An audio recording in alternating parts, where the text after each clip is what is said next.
nyo? Yes! Sino nakagawa ng vision board? Attend ka ng academy, no? Yes! Attend ka ng academy, no? Tip lang, miski wala pa. Gawa ka ng vision board, yung dream house nyo, dream car nyo, dream travel nyo, yung katawan nyo, boyfriend, girlfriend, kung ano yung mga dream nyo. That's called law of attraction. Makikita mo sa mind mo yan, pakinggan ng universe, basta maganda energy mo. Sabi, wala kang inggit, matulungin ka, mapagmahal ka, mapagpatawad ka, paladasal ka, mabuti kang tao, ibibigay siya kasi naka-align ka. Pag align, tugma. Parang radyo yan, pagka hindi align, hindi mo maintindihan, di ba? Kasi negative ka. Sabi mo, yayaman ka, hindi ka umulan na, wala ka na. Palpakan natin yung hindi nakarating. Inalim ka na. Gusto mo naman. Hindi tumutugma. Absent. So, align yan, pag sabi align, lahat ibibigay sa iyan. Kasi isa sa test of faith yan eh. Isa pahihirapan ka na gusto mo na mag-quit, yung pala malapit na ibigay sa iyo. Kaya pag nahihirapan ka, tuloy lang. Okay ba yan? Yes! So, yun po. So si EJ, ganun po nakita ko, na-witness ko po si EJ. Yun po, ang sekreto lang po ni EJ, hindi ko alam anong dasal ginawa niya. Talagang pinag-pray niya po na gusto yung goal niya. Hindi pa po siya magaling sa ganitong negosyo, binigyan na po ng mga magagaling sa ilalim. Okay ba yun? Yes! Yung mga quality royal director ng mga leader, kaya po sumabog po ang grupo nilang 500,000. Miski wala sila, humahataw. At ang gagaling mag-present, magagaling pa sa kanila nga eh. Ang ganda ng accent, ang galing mag-present, ang galing mag-close, ang galing gumawa ng organization. Miski wala sila. Miski ando sa kabilang grupo, nagbibild ng ibang event, nag-team building, 200, 300, wala sila kayang gawin. Ang ganda nun, di ba? Yes! Yung tinatawag na freedom, yun ang goal natin dito. Magkikreate tayo ng mga leader, hindi mga followers. Kasi pag follower lang yan, pag wala ka, hindi sila makagalaw eh. Di ba? Ikikreate mo leader, hindi follower. Okay naman simula sa follower, pero malungkot pag ilang taon na follower ka pa rin. Kaya nga mayroong grade 1, grade 2, grade 3, grade 4. Malungkot pag binalikan mo, nasa grade 1 pa rin ako. Di ba? Nakakalungkot yun. Kaya kailangan lumalago tayo. At dapat mag-push mo na sarili nyo. Okay? So yun na. Kwento ko istorya, OFW. Di ba yun nga po ang kwento ko?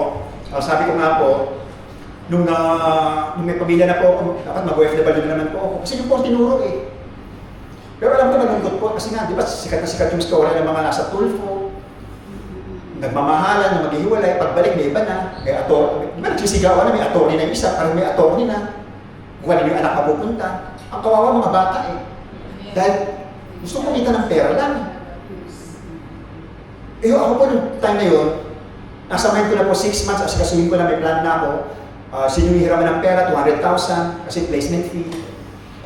And God is so good. Kasi ang Pilipino paladasan. Ipinakita nga po sa akin itong RF3. Sabi ko, in 6 months, pag wala nangyari, tuloy ko yung OFW ko. Pero 4 months po, nag-6 digits ko yung income ko dito. Yung kinikita ko sa abroad, kinikita ko dito. Dahil mas nagkasasakyan. Ngayon po, ang problema ko po, pati miss ko may sasakyan na rin. Yes! Problema namin yung parking. Okay ba yun? Batok tayo dyan. Yan, okay.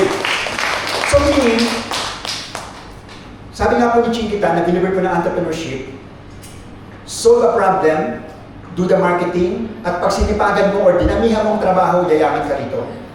Kaya nga miski mga barley, maraming yung mayaman eh. Barley lang yun kasi masipag sila, massive sila. Lalo na sa Facebook ads. Eh tayo, mas malapit ang product natin eh. Kaya lang sisipagan pa natin sa marketing. Di ba? Ang tanong ko, nakapag-solve ba ng problem ang product natin? Yes! Oo. Sipagan lang natin. Kaya sabi ko nga, ang bonus nga, malapit ang product natin eh. Walang katulad ito eh. Malapit ang message natin eh. Tama? Kumpara sa mga barley, guamera, vitamina, kape, wala pa masama ron ha. Kaya lang po, ang pinupunto lang, lamang tayo. Ang tawag po ito, uniqueness of product. Kasi sinabi rin po yung Chinkita, mapalad ka pag hindi niya alam ang Fairmax, hindi niya alam kung ano, pero alam niya po ang idea. Sabi niya, mapalad ka kung meron makitang produkto na merong unique selling proposition, lamang na lamang ka. Unique po ba product natin? Yes! Diba? Actually, may kausap po kami kung sino nakabasa sa Costco, ang galing taga-Nueva Vizcaya namin na leader. Ni-research niya po. May taong galing magaling mag-research. Chinek niya yung company natin kung talagang legal. Ngayon, pinost. Yun, napakaganda pala napakatibay pala, lahat ng legalities pala ng na-comply natin, at napakatibay ng kumpanya natin. Ganun naman sa research niya. Parang po natin yan. Kahapon naman din, kasi naman din, sabihin ganun. Ang iniinom, totoo naman eh, ang iniinom, iba iniinom ng mga, is, because may acid ng katawan natin, ang absorption niyan, meron yung proseso eh. So, ang ina-absorb na mahal mong gamot na iniinom, 30% na lang. 10% to 30%, 70% sayang na, tapon. Ganun pala yun. And then, yung mga juice, di ba may mga juice din na ganitong industriya, networking juice naman, 50%. Medyo mas maganda. Pero 50% mahal, di ba? Lalo yung noni juice, saka yung mga, ano ba yun, yung sa lifestyle, intra, mahal din yun, di ba? Magkano isang bote, ma'am? It's 3,000. 3,000 isang bote. Di ba? Di ba? O, 50% lang yun. Ang Firmax, sabi niya, kasi lalo manginom kasi pinaprocess siya ng organs natin, kaya nagkakaroon ng kidney problem, liver, kasi napapagod ang, lalo yung mga maintenance, pagod na pagod ang organs mo yan. Kasi pinaprocess nila yun, tinatrabaho nila yun eh. Pero sabi niya, ang Firmax, same sa organ, hindi napapagod, pero 99% absorption. Walang nasasayang, panapakan po natin yan.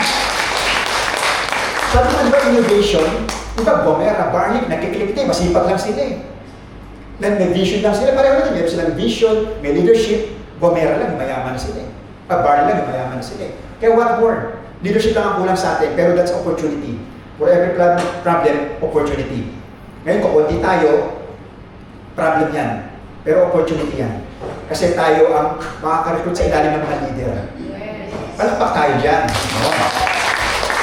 So, you know, so panghawakan po natin ang future.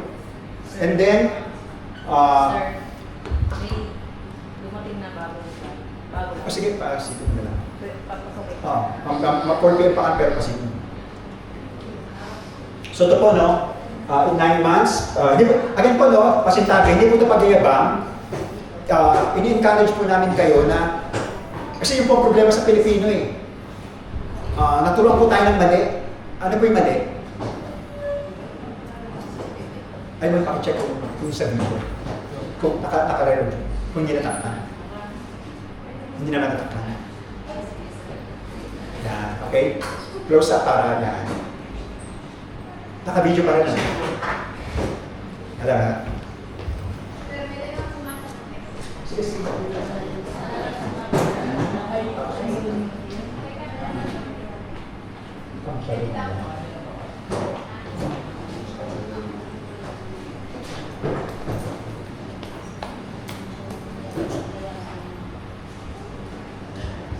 Okay, so yun po, no?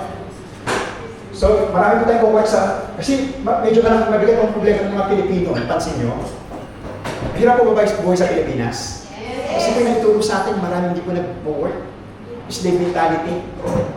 Diba, pinanganak tayong mahirap, mga tayong mahirap. Diba, small is monkey, puro small. Dapat po lakihan natin ang pangarap natin. Libre lang mangarap eh. Lakihan po natin. Kasi sa araw yumaman eh. Magkukot pa ng Biblia. Yung pala mali. Money is the root of all evil. Sa Timothy raw. Mali po. Hindi money. Ano ang nakasulat? Love of money. Magkaiba po yun. Tama o tama? Kasi kung ikaw sabihan na talaga maniniwala kayo, Biblia ka nila. Money is the root. Ikaw mismo hindi ka nayayaman. Ayaw mo na ng tama. Minsan ganun ang tinuturo. Tapos ang pelikula natin, puro bida, mahirap. Sino ba yun? Sa Batang Quiapo. Ang mayayaman, masasama. Ayaw mo na yumaman. Tama? In reality po, mayayaman sila Bill Gates, United Billions of Dollars sa charity. Si KFC po, ang dami pong yumaman po, mga nagbigay sa charity. Huwag po natin hayaan po ang pera hawak po ng mga drug lord, plunderer. Dapat po umawak lang tayo, mga gwapo sa mabubuting tao. Gwapo magaganda. Tama. Kasi ang pera, maraming magagawang kabutihan kung mabuti ang puso mo. At biblical din po siya. God gave us the ability to create wealth. Tama. Para mo lang na talent. Binigyan ka ng talent. Pag hindi, di ba, ang daming parable na gano'n? Walang silbi, putulin mo yan. Anong ginawa, hindi nagbubunga? Putulin mo. Jesus Christ po nagsalita mo. Walang silbi, walang bunga. Putulin mo yan. Yung fig tree. Tama, di ba yung fig tree? Lahat po tayo may talents. Iba-iba tayo ng talents sa kusina, sa pag-imbita, pagmamahal, lahat po iba-iba. Basta gamitin mo yan and it will take you places. Meaning, pauunlarin ka basta may yung gift mo, igamitin mo. Tama o tama? Para wala na talent, di ba? Binigyan ng 1, 5, 10. Sinulit yun. Di ba ng master? O yung 10 kumusta? Ito po, master, 20 na. That's my servant. Yung 5, ito po 10 na, that's my servant. Eh yung isa, tinago dahil takot. Ano sinabi? Biblical ko yun. You fool, get out of my house. Yan po yung pagiging entrepreneur. Take note ha, ano ba yung sabihin na, kayo nag-play ng video ng entrepreneur. Ang entrepreneur, mga negosyante po yan. Willing to take a risk. Nagets mo ninyo? Yes. Pag entrepreneur ka, susugal ka, hindi ka laging takot. Kasi walang nananalo ng hindi tumataya. Tinataya mo pagod mo, tinataya mo pera mo kasi gusto mong sumugal. Kaya alam po tayo po, ang laki po ng percentage natin manalo. Bakit? Alam po natin ang ginagawa po natin eh. Legal ang kumpanya, tama o tama? Ganda ng product, ganda ng marketing plan. Ang tanong na lang, yung numero, palabasin mo. Build your team. Kaya congratulations po kung may kasama kayo ngayon ha, sa grupo nyo po. Dito lang po ang technique lang po. Ang technique lang po dito, pagaling. Bonus na nga lang po eh. Imagine no, sa ibang kumpanya po, magbabayad ka ng trainer. Para masaya sa harapan nyo po, babayaran niya. Akin libre lang. Kinatay lang ako. Okay na. Diba? Dito ang sila gagawin mo na sa Arab Tree, magaling ka na mag-imbita. Paupuin mo left and right mo dyan. Pagtapos ng presentation ko, hahataw yan. Kasi naintindihan niya eh.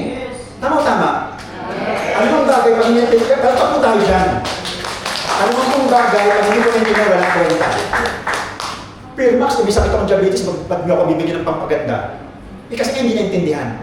Di ba sa araw pagka ginawa ang presentation, naintindihan ang product natin, ay hindi na pala pampaganda yan, may healing benefit yan. Tama o tama?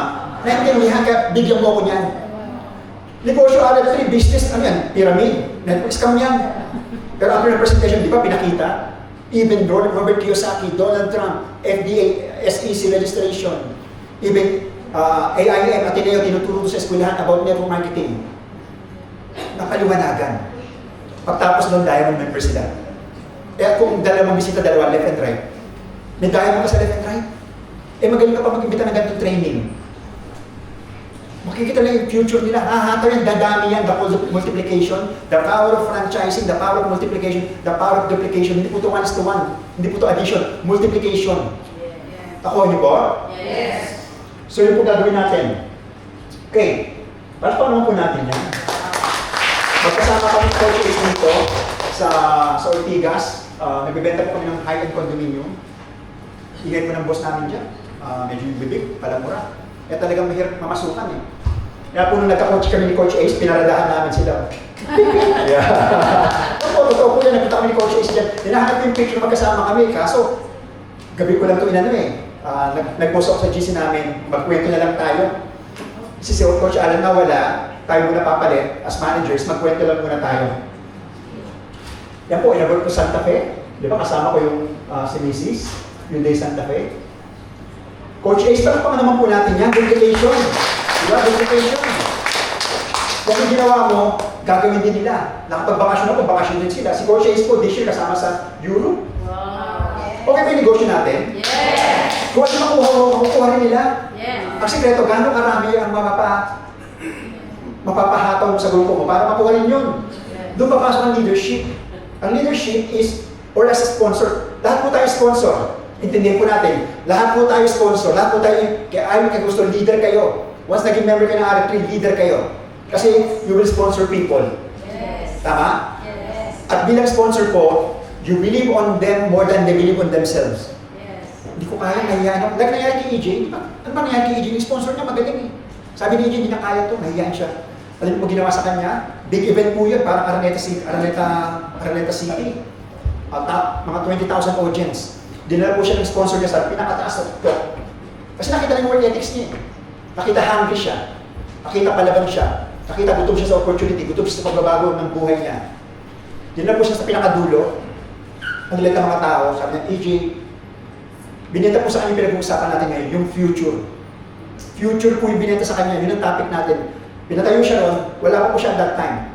Pinaniwalaan niya lang po, pinaniwalaan niya, pinag-pray niya, tinrabaho niya, nahawakan niya. Darating ang time, tatayo ko sa stage at magkakaroon ka ng maraming tao. Yes. Ano kaya ko yun? Yes, kaya ko yun. Sundin mo lang yung key of success. Yung consistency, unstoppable, rain or shine, do it every day. Yung sinabing whole day. Di ba? For example, presentation per day. Kung Zoom, technology, di ba? 1 hour presentation lang yan. Do RF3 every day, not the whole day, but every day.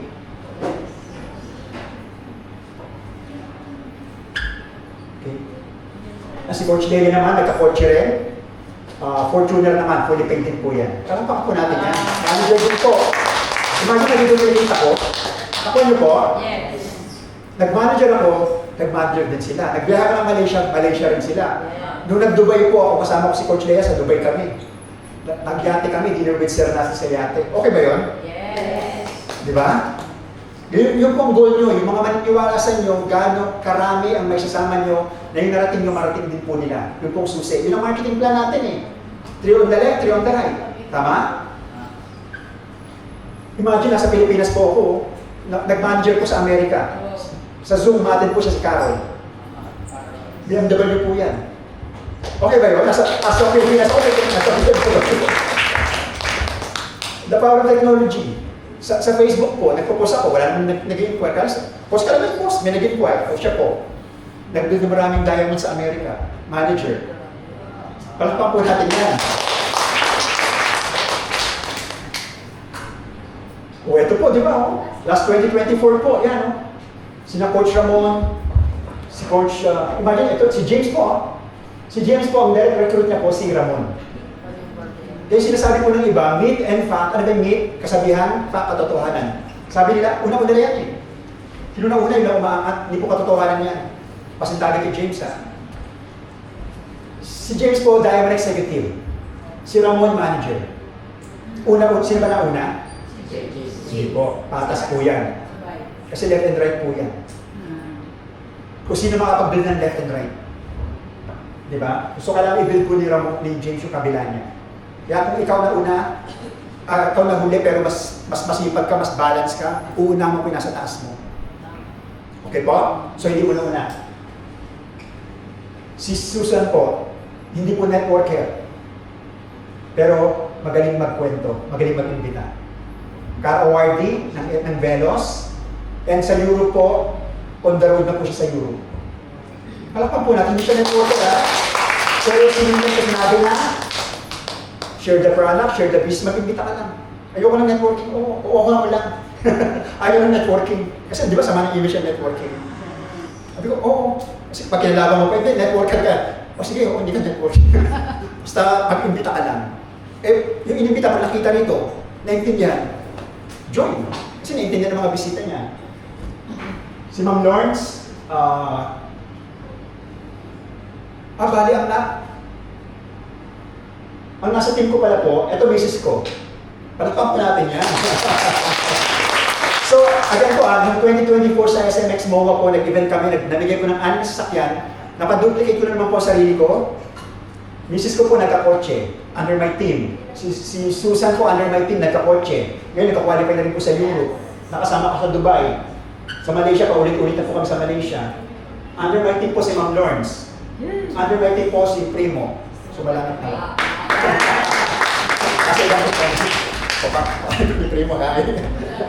So, meaning, ang susi po, duplication. Take note ha, hindi po ako nagsasama magsabi po ng example si Ramon saka si Franz. Kasi kitang-kita ko po nangyari po, nag-manifest po kay Annie. Sino may kilala kay Annie? Annie Soriano Tagapian. Di ba? Ang ganda po ng story niya. Lagi niyo pong tatandaan, wag lang po ipasok dito, pasok doon. Lahat po yan may meaning eh. Like si Dato, nung nandito si Dato, nagsalita sa Le Pavilion, kada salita niya po, ninanamdam ko. Bilyonaryo nagsasalita eh. Hindi namin nasa tabi lang nagsasalita na walang bilyonaryo. Harangin nyo nga po si Ayala. Ayala, turuan nga ako. Tuturuan ba kayo? Wala siyang time sa inyo. Tama-tama. Imagine a billionaire from Malaysia bumiyahe para lang mag-share ng kanyang knowledge, inspiration. Di ba sinabi niya, galing ako sa wala wala siyang mapakain sa pamilya niya, 3 network yung sinalihan niya, puro nagsara. Pero positive siya, di ba nagbigay siya ng tip? Sabi niya, iba kasi focus sa problema, puro drama na. Focus, nagsara, wala, paralyzed ka. Ano sabi niya? Masaya siya, bakit? Hindi naman ako nagsara eh. Sila sumuko, pero ako hindi ako susuko. Kaya tinayo niya RF3. Pinangutang po yan para may tayong RF3. Ano sinabi niya po? Ito sinabi niya, bonus lang po ito kasi dapat magbibigay ako ng tip eh. Tip niya, sasabihin ko na rin po. Sabi niya, gusto niyo malaman? Yes! Talagang dadating ka ng mga chismosa. Sabi niya, smile. Di ba? Yes! Bakit? Positive attitude po yun. Maski may problema ka, smile ka lang. May masaya ka, smile ka, may problema, masaya. Bakit? Walang taong gusto mag-join sa mga negosyong puro problema. Ang problema, iwanan mo sa bahay, pagdating dito, humiti ka. Okay ba yun? Yes! Pangalawa, courage. Kailangan malakas ang loob mo. Biblical ba ang courage? Yes! Biblical po ang courage. Ba? Kaya nga parang talent, ayaw po ng Diyos ng mahina ang loob mo eh. Yes! Si Jesus Christ po ba malakas ang loob? Yes! Kaya nga siya pinako kasi salita siya ng salita eh. Di ba sa katotohanan? Kasi yun ang katotohanan eh. Saving, gusto niya maglinis sa mga sulit yun. Bakit? Nasa ibang sulit eh. Yung gagawin po natin sulit, tama-tama. Hindi ka naniniwala. Ang gagawin natin sa araw sulit, tama-tama. Reject ka, ipahiya ka, tanggihan ka, hindi man lahat talaga maniniwala eh. Hinahanap mo lang yung mga alas sa baraha. At hindi po lahat alas. Meron dyan, i-engineering ka. Meron dyan, nasa grupo mo na magkukwit pa. Meron dyan, disappointment, dadaanan mo lahat yan, pero pag hindi ka lumunto, lalabas sa Ramon. Nasa kaliwa mo. Tuloy-tuloy ka lang, Gerald, nasa kanan mo. Yes! Pag-check mo, wow, 52,000 per day na ako. Yes! Marami po yan, nagkalat yan. Hahanapin lang po natin. Kaya nga po yung nag-job natin eh. Search, biblical na naman. Search and you will find. Hindi sinabi sleep, dream, and that somebody will knock on your door, I'm a diamond. Meron bang gano'n? Napanaginipan kita eh. Kaya dadiamond na ako, tulog ka lang. Hindi po, lalabas ka, mag-share ka. Lalo na sa panahon po kayo, may Facebook ads. Mas gumamna pong trabaho natin. Tama. Basta po natin share. Yung po ang job natin. Share the product, share the business. Okay po? So, hindi yun na po, no? Okay? So, yung tuloy ko yung kay Coach Ramon. As a sponsor, kaya pag kayo po, kaya iwasan po natin yung politika. Ano yung politika? Yung mga drama. Marami tayong problema, huwag tayong makisaw-saw sa drama. Yung bang, alam mo ba si ano? Ay, oo nga. Huwag mo nang gatungan. Di ba dito sa training po natin, may hawak ang gasolina at tubig. Pag may narinig ka, chismis yun eh. Buhusan mo ng tubig. Ganun ba? Kausapin mo lang kasi may side yung kabila. Pag ginatungan mo, mali na. Politika, kaguluhan na yun. Gusto mo magulo ang RF3? Wala ka kasi suko pa yung magulo. Politika, kaya nga politika, ang gulo-gulo eh, politika. Di ba? Pakalmahin mo lang. Baka naman niya nagawin, baka kausapin mo, baka misunderstand mo lang. Kasi natin yung sabihin mo, oo nga. May kakampi na siya. So iwasan po natin yung gano'n. Nagkakaintindihan po? Yes! Okay. So meaning as sponsor, puro encouragement ka lang. Huwag mo nang gagatungan, encouragement ka lang. So ginawa ko na Coach Ramon sa kay Annie. Again, lahat po ng reason din kay Annie, nasa kanya parang hindi gawin to. Galing po siya sa Syria. Yung po yung mga bansa na lumilipit po ang missile. Nagkagera po. Kaya tumakas po sila, wala siyang bitbit ni passport. Dala niya po, wala talaga. Halos damit lang yata suot niyang dala niya po. Di passport, walang pera, wala po talaga. At may sakit pa siya. Nagkasakit po siya, GERD. Yung GERD po yung nangihina. Sakit ng sikmura. Nung nakausap ko na Ramon at France, lahat ng reason kay Annie, nasa kanya. Sabi niya, hindi niya raw kaya to. Pero as sponsor, sabi niya, kaya mo yan. At that time, pandemic. Paano ako makakapiling ng presidente via Zoom? Hindi ako marunong mag-Zoom. Tuturuan ka namin. Di ba pag hindi ako marunong, hindi ko linya yan eh. Magbabago po natin yung linyahin natin. Tama? May nagtuturo naman eh. Kasi puro encouragement. As a sponsor, hindi nila kaya, pero ikaw naniniwala kaya nila. At pag naniwala silang kaya nila, makakaya nila. Okay? Yes! So, palakpak po tayo dyan. Sino yung kaya yung ikaw naman sa kanila ni France, kaya mo tuturuan ka namin. Wala kang pang-load. Wala kang pang-load. Di ba? Pang-load. Wala akong cellphone. Gawa mo ng paraan. Hindi yung ganun ba? Ginawa ng paraan ng hirap ng cellphone. Tapos umate ng Zoom. Sino nakata ng Zoom APP natin? Di ba maganda yung presentation? Yes. Naka-PowerPoint. Nung matapos si Annie, very, very interested. Ang ginawa niya po, wala siyang pera, namutang sa kamag-anak ng OFW sa Hong Kong. At lahat po ng negative sinabi sa kanya. Yan na naman, papay-scam ka na naman, di ba? Ganyan. Kaya mas, kung yung papaagaw ang pangarap nyo, we call it dream stealer. Kayo nakakita ng product, trip, marami negative, pero nakita nyo po ito. Yes. Maraming nakagaw yan. Hindi sa kanila pinakita, sa inyo pinakita. Yes. Kaya, life is a choice, kung ipaglalaban nyo o hindi. Hindi nyo nahirapan lang. Ang prayer nyo, iba na. Advocate na lang. Amway na lang. RFT, pag-pray nyo, ibigay sa inyo tamang tao. Tamang-tama. Yeah. Yun. So, umatid po si Annie, pinautang, miski kontra yung pamilya, yung basta babayaran kita, nakita ko to. Kasi naiintindihan niya eh. To make a long story short po, in 4 months, and at lugar niya po, Pangasinan. Taga Bicol siya. Ang napakasawa niya, meaning hindi po siya taga ron. Pero nakita niya eh. At malakas ang loob niya. Nagbahay-bahay po siya. At isang principal na kinikilala sa Pangasinan, ang may problema sa kalusugan, gumaling ng mabilis at kumala sa Pangasinan. Informal po si Annie naging executive. Ano pa natin yan? At raffle ng R3, nanalo siya ng tablet. Attraction, di ba? Kasi pag ikaw naniniwala, ibibigay sa iyo eh. Eh kung ikaw di ka naniniwala, puro ka reklamo. Eh wala. Di ba? Dapat laging pasasalamat. Yes. Tama o tama? Eh, ano ba nangyari?